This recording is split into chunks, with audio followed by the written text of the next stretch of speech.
Welcome to Between Two Clinicians, the podcast that gives you a backstage pass into the mind of two therapists. I'm Talia. I'm Adam Luke. We've spent years helping others navigate the complexities of their minds and relationships. In this podcast, we're flipping the script, and we're sharing our own unfiltered insights. No topic is off limits, and no issue too taboo. We're ready to tackle the tough stuff with honesty and empathy. Let's dive in. Therapists don't always day drink, but we don't always not day drink. But we always have a reason if we do. Unless you're the kind that drinks and then you end up in the back of the magazine. Psychology Today yeah, that's magazine. Not, right? Yeah, that's not a good thing. Yeah, that's therapist magazine. Yes, that's too much. You don't want to do anything that would end you up in the back of the magazine. No. So, food for thought if you're listening Deep to this. Deep Thoughts by Talia and Adam. People are like, this is not what I tuned in. Don't get caught is basically it. No. Well, that is life in a nutshell, isn't it? Anyways. Today we have a very poignant topic for our listeners that we will attempt to blend two concepts of adult romantic relationships and parenthood. And the title is Confronting the Past, Why Healing... I'm going to add that, why healing the unhealed parts is important throughout parenthood and partnership or in relationships. Wherever you go, there you are. And you can't outrun the past or avoid the past as much as you might like. So we're going to try to process thoroughly but briefly at the same time the unavoidable mirror of parenthood and relationships, the myth of avoidance, why the past always catches up, even if you try to avoid it. And then healing as a lifelong journey, which includes strategies for growth and how to connect, not only stay connected to whatever it might be, your adult romantic partner or your child, but stay connected to yourself and what's true for you throughout the seasons and changes, because relationships, ideally, even if you're not with the person, they do last a lifetime if you have kids with them. And then parenthood is different seasons, month to month, really, in the beginning. And like we were joking off air, even when your 18-month-old acts like an 18-year-old, it comes at you fast. So you got to be prepped, but not too stuck to a plan that you're not flexible also. So that's what we will cover today. And I'll have you take it away, and then I'll jump in. I appreciate it. Yeah, I'm going to just come out swinging on this because do it. I've already sat with a couple clients today. It is the 2nd of January. Oh, yeah. It's 2025, and it has been time to share this little takeaway, which is the thing that sucks the most about moving into a new year is you move yourself into it. So you are bringing all of you. I love when I say it's a new year, new you. That only counts if you you pop out of a coma. Yeah. Okay. The reality is, in a 24-hour period, you did not just all of a sudden change all your maladaptive coping skills. And negate your past, Yeah, this isn't a doom and gloom episode either. No. I'm just I'm jacked up on Mountain Dew over here, and I'm ready to share the word. So, I'm proselytizing, okay? Yeah, here we go. Because this is what's interesting. Therapy is the intentional practice of dealing with the uncomfortable emotions I don't want to recognize. That is why we do therapy. Now, a lot of times people don't get therapy. They don't understand it. Why would you do it, right? Because I do think that there is a majority of individuals out there who have decided to actually ignore their own intuition, what their body, their heart, and their soul, and their mind tell them. And so what they end up doing is they go, oh, I feel this is inconvenient. These are uncomfortable emotions, whatever it is. And then we find some sort of distraction to bury ourselves in. Maybe it's work.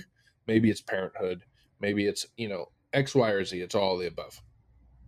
And this is where you see the toxicity of these certain roles that we will assign to ourselves start to leach themselves out. I can see this sometimes in the micromanaging mom, who, again, she's not going to work with all of the other inconvenient emotions she is experiencing. So she's going to project that on the kids, the household, the marriage, the stuff like that. The father, who is also dealing with inconvenient emotions. Maybe he doesn't make himself present because his kids are amplifiers. They make him feel a lot of emotions he doesn't want to feel. His wife makes him feel emotions he doesn't want to feel. And so his experience is, well, I'll make myself an island.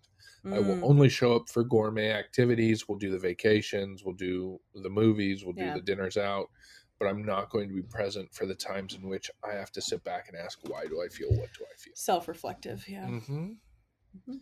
And, this is a conversation that we need to have more often because I like to tell my clients it's like having the intuition of like speed bumps, right? I don't Mm, always have to know the emotions I'm feeling, but I can pay attention to the patterns of how I deal with certain emotions. So, like, when all of a sudden I want to plant myself on the couch and eat everything that's in the fridge, I probably can harken back and be like, maybe there's an emotion or something that I'm what not am really I happy feeling that with. I'm trying Yeah, to eat away? Yeah. exactly.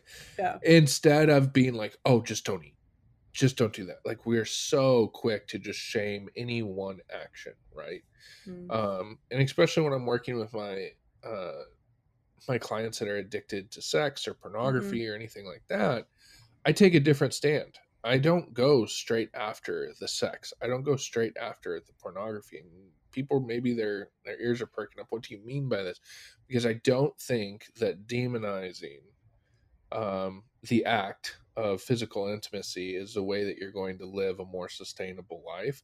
I think it's going to, why do I want to do this with strangers at that capacity? Or why do I Mm, feel that I have a better sexual relationship with a phone screen than with another human being? mm. And so these are those sort of like ways of, instead of just pointing out symptoms and saying, I don't want this, the saying I've got lately is there's no intellectual Tylenol. Like, don't just like, oh, there's a pain there. I just want the pain to go away. We're Mm, so in Western culture ingrained into this idea of let's mitigate symptoms instead of treating root causes. And that's what this yeah, podcast is going to be about today. It's like getting yeah, to root causes. yeah, and I think that that's a perfect segue for the first talking point. That root cause, or the core theme that either your adult relationships are bringing up from your childhood, or your own parenthood experience is bringing Mhm. up from your childhood. Both the root cause is childhood. Why I pick the Mm, partners that I pick. Like, yes, there's evolutionary psychology of the attraction piece of it, but yeah. why am I drawn to participate in certain patterns, or why am I drawn to the avoidance of wanting to participate in certain patterns, Mhm. like we talked about off air? If I find myself yelling at my kid when they're also having big emotions, what is Yeah. that about? Okay, let me maybe not in the moment because that might be stressful or too triggering. Let me go back when I have a moment to myself and go, what is that pattern about? And I do work with a lot of Mm, parents who are like, I promised myself I would never repeat my childhood. I got yelled at as a kid and I don't want to yell, but I can't stop. And my mom came out of my mouth, right? Or my dad slipped out. yeah. And I think that is the necessary first step, is understanding, okay, even if, like you're saying, I don't want to shame the behavior. Okay, yelling. You don't want to yell. I will get to that in a moment. What is at the core of it? Are you feeling dysregulated? Are you feeling out of control? Are you feeling jealous that your kid gets to express themselves in a way you never did? And when Mm, you were a kid and tried to express yourself, your parents yelled, shut you down because your big emotions were too big for them, because they didn't feel anything at yeah. all. You were just allowed to feel happy. Anything else, you just shove that shit down and you ignore it till it goes away.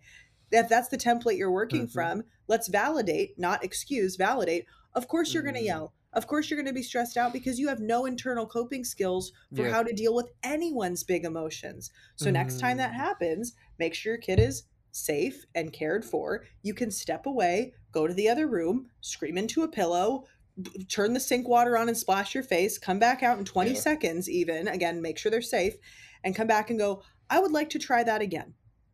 I am feeling really frustrated right now or out of control. Like, try to name the emotion and Mhm. hold on to it. And I didn't handle that well. I didn't handle it the way that I wanted to. But again, that is multiple layers. Mhm. That's just like a preview of multiple layers of doing the work that hopefully today we walk you through.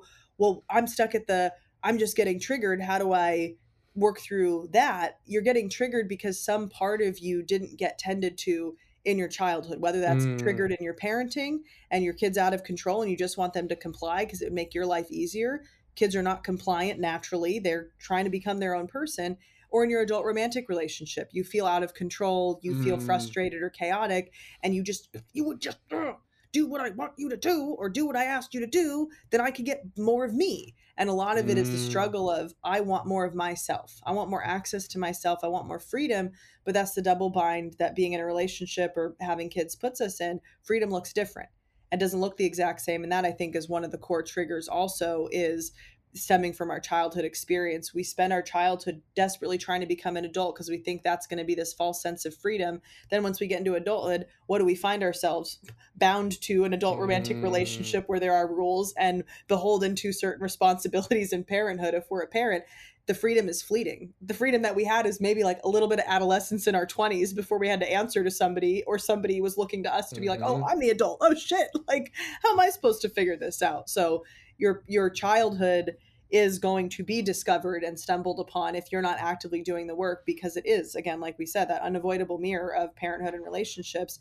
Wherever you go, there you are. You can't outrun yourself. Parenthood and intimate relationships do act as mirrored, and they will mhm. reflect all of your healed and unhealed shit to work through. And just like, because I was doing a consultation the other day, and this client, potential client, was saying, like, "Oh, I just don't want to go into therapy to hate on my parents," and it's like, that is not actually what we do in therapy, but it is starting to be like a stereotype that's coming out. I can see Yeah, it popping up on Instagram and TikTok where people are like, "Oh, therapy is just about finding new ways to hate my dad." And or it bash them. is, Yeah, it's like you laugh about it, right? But in the reality of it, there are areas that we can have some introspection on. Like, it's not about hating your parents, but in what ways did they not meet you emotionally? yes, Okay, that's not actually taken away from anything that your father or your mother did for you. It's no, not taken away from their sacrifice at mm-mm. all. But if you don't ask yourself that question, you're going to find yourself rolling into relationships where then you come to an unconscious understanding or belief that I will never have those needs met, so I'll settle for less. And that's why, like, I love to there's a new modality every time you wake up in the therapy world, but one True. that I've really enjoyed is the imago therapy, Yes. like, modality, because I think that it nails a lot in regards to, the essential takeaway is, whether you're male, you're female, you will look, for a romantic partner that will match somewhat of a profile of the opposite sex parent that you grew up with. Okay, so, mm, a lot of people go like, "No, I would never marry my mom," and then you actually And then start you look thinking and you about, go, "Oh fuck, I married my mom." "Fuck!" Like, but it's, yeah, it's pretty close. They're like, Hmm. even the healthiest of individuals, uh, It's you the good get. and bad traits. Imago is Oh, both the good absolutely. and the bad. Consciously, though, we're so focused on, how do I find the good? How do I find the good? How do I find the good? That we look past, or we look Yeah, over the red flags, the bad, the, oh, well, they have mhm, a great sense of humor like my dad, but they're also super stern and yell at me like he did too. And if you're not willing, like you're saying, that consult, to come in and at least confront, hey, my parents did all these great things, but they also did mhm, some shitty things. And just so you know, every parent has to go through this confrontation. yeah, You're not going to get everything right. It's going to no, be okay. It doesn't mean you failed as a person or you're the worst parent in the world where they split and go all to the bad mhm, object. That's not the case.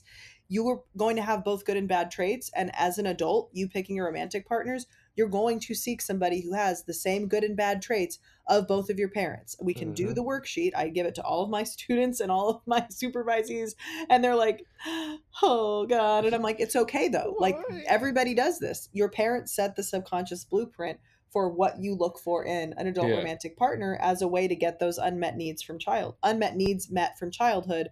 But that's not how life works. You're an mhm. adult now. It's your job to meet the needs. It's interesting because what people will then do is they, like you were saying, they'll focus on all of the good things that Hmm. a person brings in their life. But I mean, we're talking about stepping over dollars to pick up dimes. They'll Hmm. talk about Hmm. the humor, but they won't talk about how they're avoidant or how they're Yeah. not emotionally accessible, Yes. right? And so what ends up happening is then we also become really resentful to the person that's in front of us in the present because they're not showing up how we needed our parents to show up in our past. Hmm. Okay. So, like, I think that I always talk about fair shakes. You got to give fair shakes. Like, Yep. you can't show up to a relationship and essentially whisper that these are all the things you want from a person while you silently resent them for not meeting all these other standards. Mm-hmm. Because a lot of times people will present with a level of, this is honesty. My actions, my based actions and behaviors are honesty. Mm-hmm. I'm telling you the relationship I want, the world I exist in, how I see things. Believe them. Mm-hmm. But instead, that's when we fall back into the, not the, I'm going to change them, I'm not going to go down that road. It's more of the, well, that is obviously something they're going to grow out of. Mm-hmm. Mm-hmm. Well, if I know anything from like motivational interviewing, if there's actually not a need or a reason, they're Or the person doesn't know they quote unquote should be growing out of something. they're They're they're not going not to grow going out of to. it. What? They don't know it exists to grow out of. How would they do No. that? Hey there, listeners. Are you tired of settling for less than you deserve in your relationships? Do you ever feel like you're not being seen, heard, or valued the way that you want? Or maybe you've been wondering why you keep attracting the same kinds of people into your life, or why certain patterns seem to repeat themselves in your relationships. The answer might be deeper than you think, and you can find it in my new course. Rewire Your Relationships is a transformative course designed to help you stop settling for less than you deserve and start embodying your most confident, assertive, and authentic self in your relationships. You'll explore how your early experiences and parental influences have shaped your views on love, dating, and self-worth. This isn't just about tips and tricks for dating. It's about understanding the core beliefs that drive your relationships that you attract. You'll learn how to break free from those old patterns and start creating the kind of connections that truly reflect who you are. Imagine stepping into a relationship with clarity and confidence, knowing you're attracting people who value and respect you for who you really are, your deeply authentic self. The Rewire Your Relationship course gives you the tools to rewrite your relationship story, one where you're no longer settling, but thriving. Visit taliabombola.com/rewire-your-relationships or check the link in the show notes for more. I think that brings us to that second, the kind of that second talking point is the myth of avoidance. Like your Mm, past will always catch up to you, even yep. in ways you did think. Like some people are like, oh, I Yeah. got to really go back and address that because clearly that's been a pattern. But in ways that you didn't realize at all, and what you end up suppressing, like repression is your brain's way. It's not a conscious defense mechanism. It's your brain's way of like, if you experience something so traumatic, it just completely shuts it off and is like, we're not going to make that a memory because that's really Mm-mm. going to fuck with them. It's repression. It's not an Mm-hmm. active thing. When I'm suppressing something, I'm actively shoving it down or Yeah. tucking it away. And then maybe other defenses, I rationalize, I'm in denial, like Mm-hmm. I'm using other skills to keep it at bay. Oh, for sure. What you end up suppressing will end up boiling out in probably the worst possible Mm, times. And then you look at that, you're like, I thought I got away from that. I thought I avoided that. You can't avoid the past, and mm-mm. avoidance will show up in you trying what you're trying to avoid will end up showing up in the patterns and the relational dynamics in which you participate Yeah. in your adult relationships and in your parenting as well. Well, if I'm just going to avoid all of my feelings growing up, here I am going to be confronted with my kids' feelings, who it's my job to help Mm, them emotionally regulate the amygdala before their prefrontal cortex is fully online and like all systems are a go. I have to do that. I can't avoid mm, emotions anymore. Maybe I suppressed it for my own adulthood, but I can't suppress yeah. it and I don't want to suppress it for my child's childhood. Or I can't push away because this Yeah. person I really want and a healthy relationship is in front of me, but they're asking me to feel my feelings and they want to access me and locate me emotionally. And I don't know how to do that. That's where you actually do have to go to therapy and do the work if you want the relationships that you claim you want, or if you want to be the parent that you claim that you want to be. It's going to require you to confront and not Yeah. avoid what you've been running away from. Ignored pain doesn't disappear, it manifests in Mm. ways that affect your closest relationships.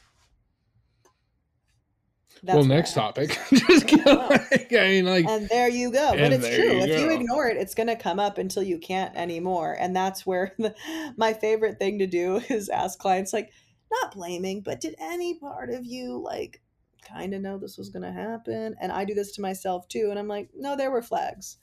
Flags were missed, flags were thrown, flags were repainted, but there were flags. It's not a Oh total yeah. shock.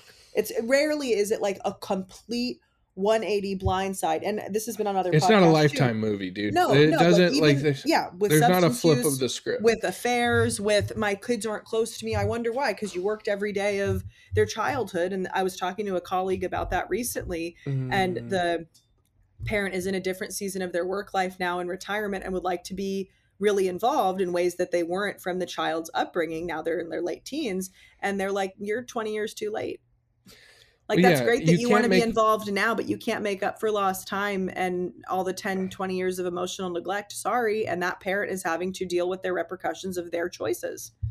yeah, don't be surprised that when you make yourself an elective in someone else's life, they actually take you I'm as going to being move an on. elective. Well, Like I'm not they going to make you a priority for, like, that is the deep part of the pain that I see mm, in that generational trauma of the child or adolescent is like, I want to be important to my mom. I want to be important to my dad. Why don't they love me? It's the Will Smith from Fresh Prince mhm, at, when he's talking to Phil, and they have a very like actual close boom. relationship in real Yeah. life. And he's like, why doesn't my dad love me?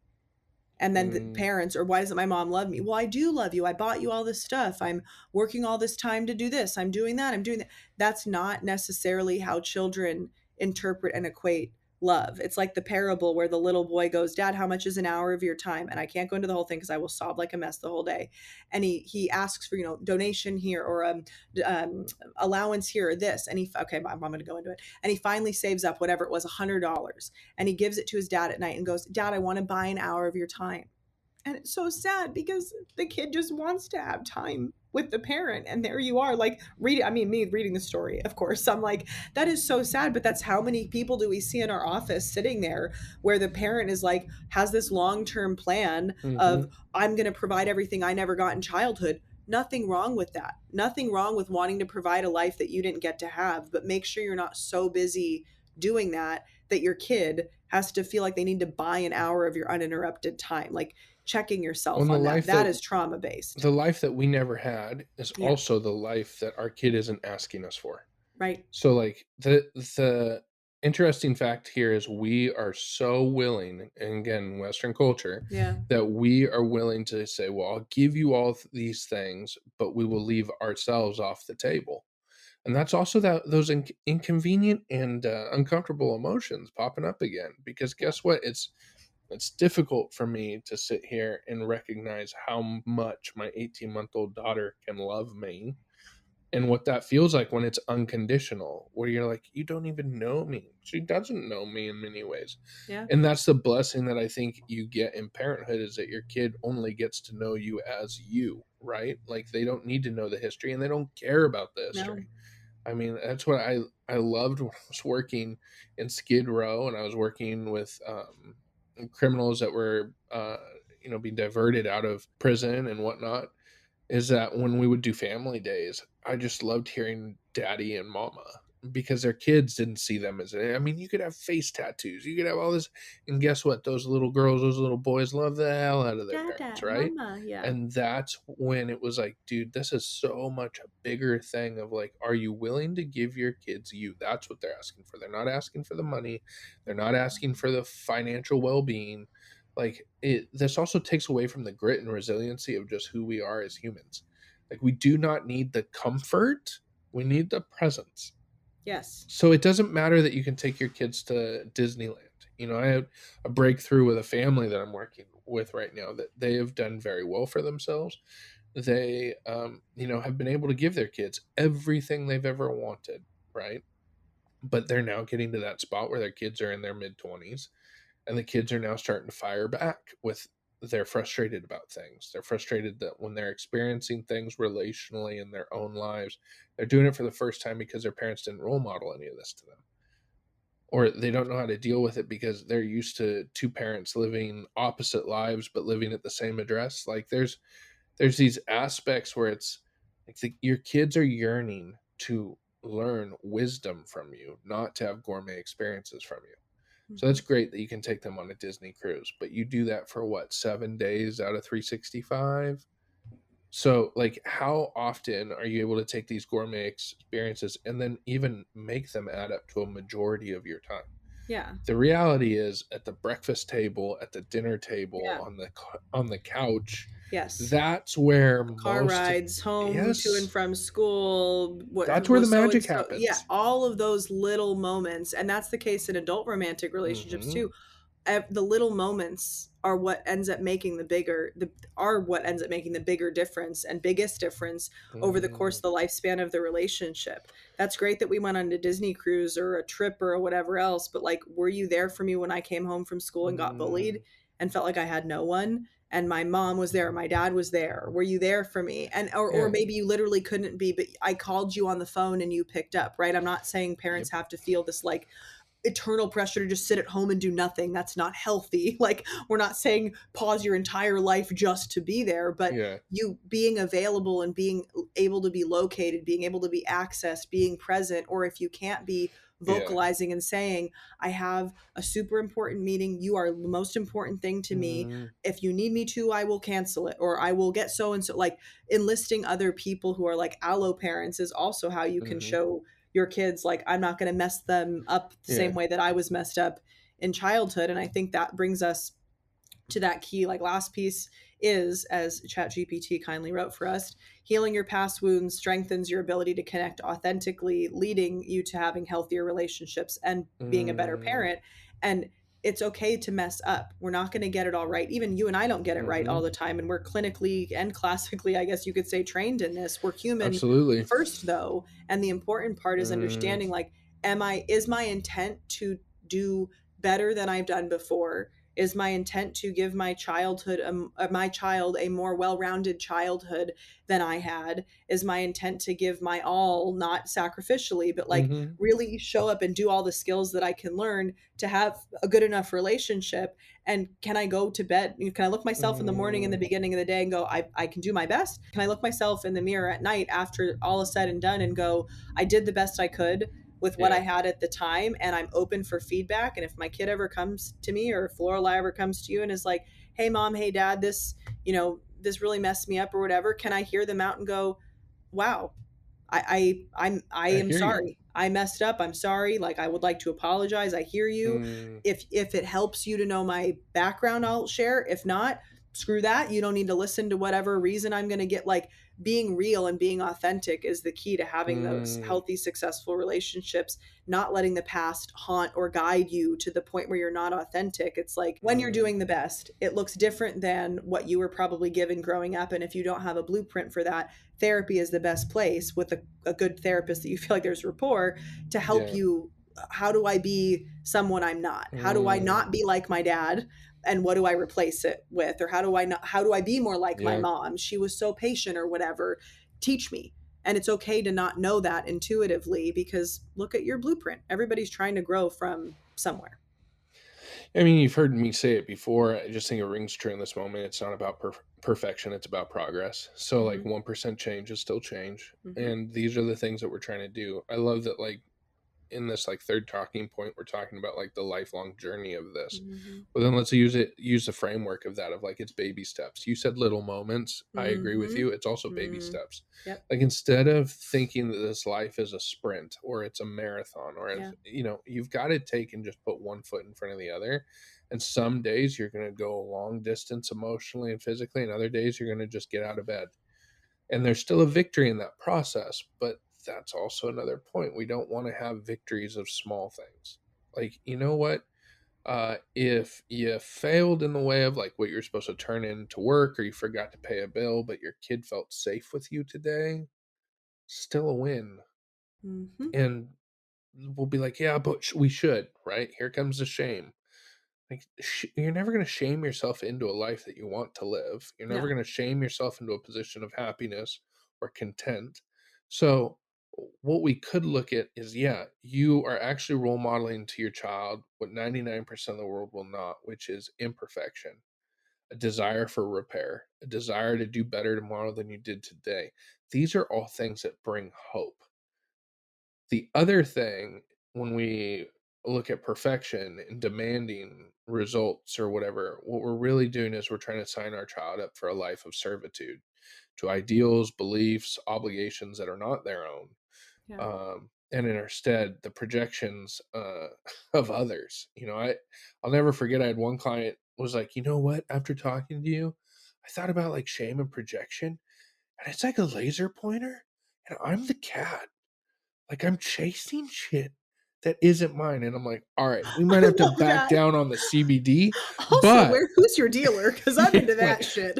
that's just deep, dude. Like, that is not Pineapple Express, but I know, like, this is, it's like, yeah, you're right. Like, everyone's pointing out everything that you should do, and you spend all this energy, you never catch it because it wasn't actually your thought. You just thought you needed to do it.